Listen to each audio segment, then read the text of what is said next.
श्यामचन्दनलेपितलिङ्गं पङ्कजहार सुशोभितलिङ्गम्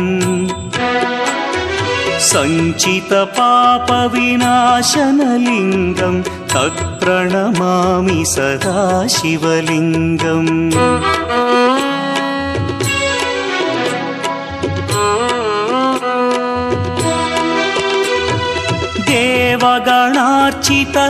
देवगणार्चितसेवितलिङ्गं भावैर्भक्तिभिरेव च लिङ्गं दिनकरकोटिप्रभाकरलिङ्गं तत्प्रणमामि सदा शिवलिङ्गम् अष्टदलोपरिवेष्टितलिङ्गं सर्वसमुद्भवकारणलिङ्गम्